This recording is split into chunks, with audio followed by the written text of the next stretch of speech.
Bonjour, nous allons résumer ensemble le Tania d'aujourd'hui, du premier jour de Rosh Hashanah. On va être très court. Alors, pour comprendre cela, il y a ce qu'on appelle dans le Chassidut le fait de connaître l'entité et le fait de savoir que la chose existe. Alors, ce n'est pas la vraie traduction que je dis. En hébreu, on dit Yediat HaMetziut, Yediat HaMaut. Je vais vous donner un exemple.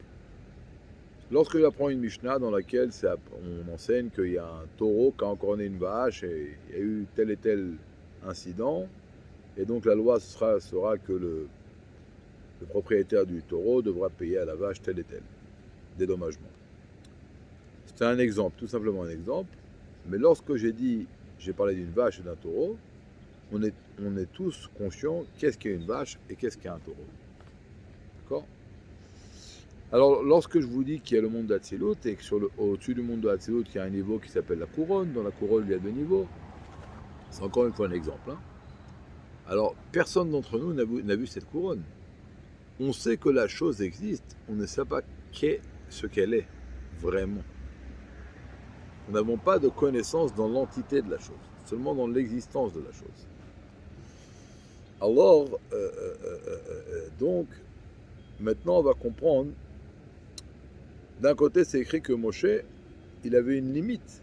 Il s'est arrêté dans le monde de Bria, dans les sphères inférieures, qui sont le Netzach, Od, Yesod, Malchut. Alors lorsqu'on parle du Harizal ou de Rabbi Shimon, on voit qu'ils ont pu percevoir des choses extraordinaires, bien au-dessus du monde de Hatzilut. Alors tout simplement, c'est eux, ils ont compris. Moshe, il a vu. Pour voir la chose, il y a une limite jusqu'à où on peut voir. Pour comprendre la chose, il n'y a aucune limite.